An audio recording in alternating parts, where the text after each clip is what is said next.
ଅଧା ବଗି ଛାଡ଼ି 2 କିଲୋମିଟର ଚାଲିଗଲା ମାଲବାହୀ ଟ୍ରେନ୍। ଦକ୍ଷିଣ ପୂର୍ବ ରେଳପଥର ଅମରଦା ରୋଡ୍ ଷ୍ଟେସନ ଠାରୁ କିଛି ଦୂର ଦକ୍ଷିଣ କେବିନ୍ ନିକଟରେ ଇଞ୍ଜିନ୍ 16ଟି ବଗି ନେଇ ଚାଲି ଯାଇଥିବା ବେଳେ 14ଟି ବଗି ରହିଯାଇଥିଲା। ତେବେ ଆଜି ଅପରାହ୍ନରେ ମାଲବାହୀ ଟ୍ରେନ୍ଟି ଖଡ଼ଗପୁରରୁ ବାଲେଶ୍ୱର ଅଭିମୁଖେ ଯାଉଥିଲା। ହେଲେ ଅମରଦା ଷ୍ଟେସନର କିଛି ଦୂରରେ ଥିବା ଦକ୍ଷିଣ କେବିନ୍ ନିକଟରେ କୌଣସି କାରଣବଶତଃ ଟ୍ରେନ୍ରୁ 14ଟି ବଗି ଅଲଗା ହୋଇଯାଇଥିଲା। ଫଳରେ ଅନ୍ୟ 16ଟି ବଗି ଇଞ୍ଜିନ୍ ସହିତ ଚାଲି ଯାଇଥିଲା।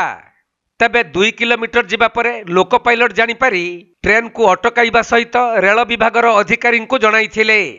ତେଣୁ ତୁରନ୍ତ ରେଳ ବିଭାଗର ଅଧିକାରୀମାନେ ପହଞ୍ଚି ମରାମତି କରି ବଗିଗୁଡ଼ିକୁ ଟ୍ରେନ୍ରେ ଲଗାଇଥିଲେ, ଯେଉଁଥିପାଇଁ ପ୍ରାୟ 1 ଘଣ୍ଟା ପର୍ଯ୍ୟନ୍ତ ସେହି ଟ୍ରାକ୍ରେ ରେଳ ଚଳାଚଳ ବାଧାପ୍ରାପ୍ତ ହୋଇଥିଲା।